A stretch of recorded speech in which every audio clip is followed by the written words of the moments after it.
Stay on crime. The Justice Department describes the 764 network as a violent extremist group that originated in Texas in 2021. Authorities say it preys on children and teenagers, coercing them to harm themselves and send explicit pictures. Members of the group have also been charged with animal torture. In an exclusive interview with Epoch Times this week, FBI Director Kash Patel said arrests linked to the network are up almost 500% this year. He is outlining some of the dark crimes of the group that is being accused of. These criminals were convincing children to mutilate themselves. And in some cases, unfortunately, more than one, these children ended up committing suicide because they were threatened by the perpetrator that we will go public if you tell anyone. With us now to discuss Patel's efforts to go after what he calls the worst of the worst is John Lott, president of the Crime Prevention Research Center. So, John, always great to see you. Thank you for joining us here today.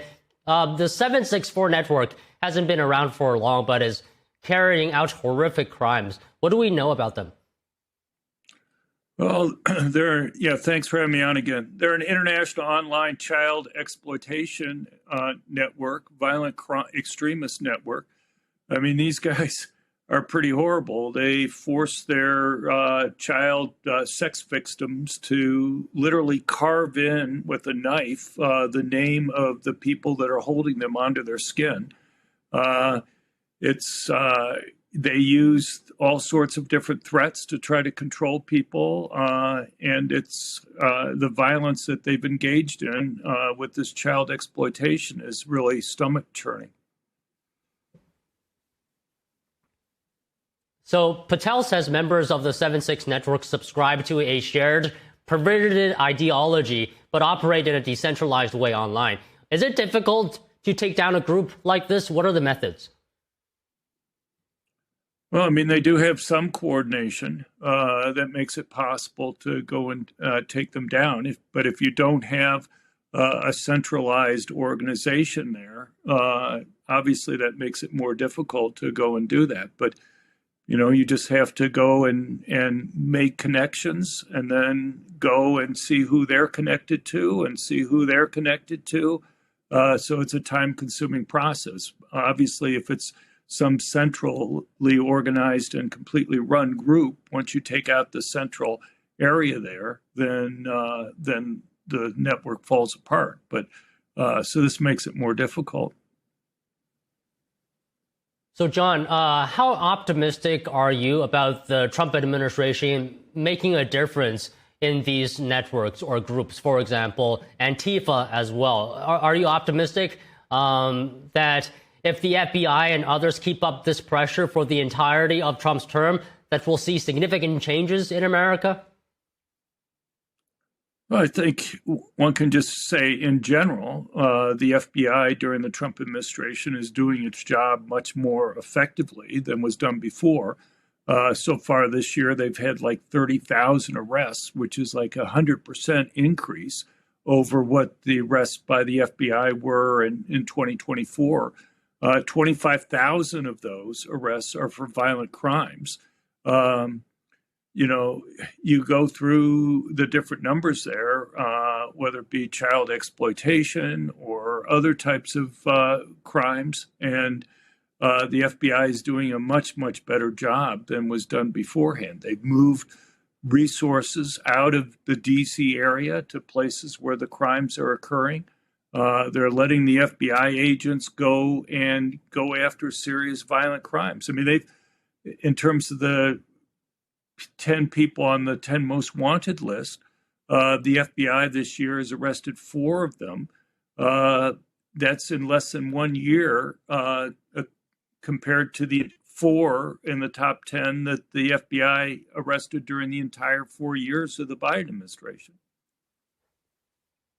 John, what would you say is the core difference between this administration and the previous administration? If you could put your finger on a key point here, what do you think is making this administration more successful in tackling crime?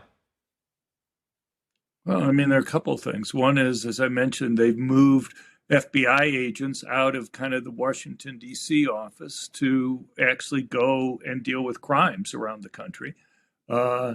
They've also made it so rather than going after kind of political activity, I mean, the FBI spent huge, massive resources going after people for attending school board meetings or, talking about spying on Catholics who were observing the Latin Mass. Rather than going after those types of instances, they're going after violent criminals. And so, in many different ways, they're moving resources to where they need to go if you want to go after violent criminals. And John, since this is in the news about immigration, can I just ask you, is there a correlation between mass migration and the level of crime? Is there a correlation at all? Yeah, I think there's a strong correlation. Look, during the Biden administration, we had record increases in the number of illegal aliens coming into the country. If you include so-called gotaways, people that we see coming across the border but don't catch, there are a couple million of those, plus ones that were either caught or turned themselves in at the border. We had like 12 million during the Biden administration. That doesn't include the unknown number of millions that we didn't see coming across because we had agents were pulled off of monitoring the border. We also, during that time, had a record percentage increase in violent crime. According to the National Crime Victimization Survey from the Bureau of Justice Statistics, there's a 59% increase in violent crime during the Biden administration. That's much higher than any other 4-year period of time that we've ever recorded. And I think this year we're going to see a drop in violent crime. We've obviously seen a drop in murders, where right now we're headed towards a record low murder rate in the United States. So you've captured and caught and deported a number of criminal illegal aliens. But it's more than that, because criminal illegal aliens don't want to be deported. And so they want to stay off of the police's radar. And the way to stay off the police's radar is not to go and commit crimes right now. So not only have we removed many illegal aliens who are criminals, but we've made it risky for even the ones that we haven't caught to go and commit crime. And I think both of those things help reduce the amount of crime by illegal aliens. And I think in a year from now, when the data for 2025 comes out, we're going to see not only record low murder rates, but we're going to see drops in violent crime rates across the board. What are your thoughts on whether, for example, President Trump pausing migration from all third world countries, do you think that's surgical enough? Do you think that's going to contribute to a drop in crime, just across the board pausing migration from third world countries? Well, look, I think we have two different types of immigration. We have legal and illegal immigration. I think generally people that have come in for legal immigration tend to be fairly law-abiding. The problem is with illegal immigrants who tend to be committing crime at relatively high rates. Look, the countries that he's stopping or temporarily pausing legal immigration, many of these countries are unable to properly help us vet these people coming into the country.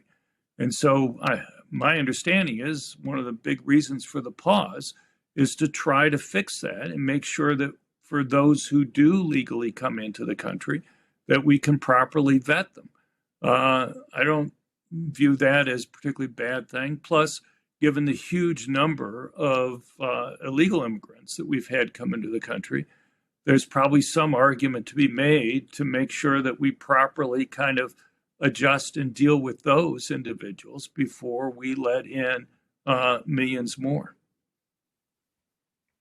Well, all right, John, I think we can leave the conversation there. It's always great to speak with you. Thank you very much for your time today. Thank you very much.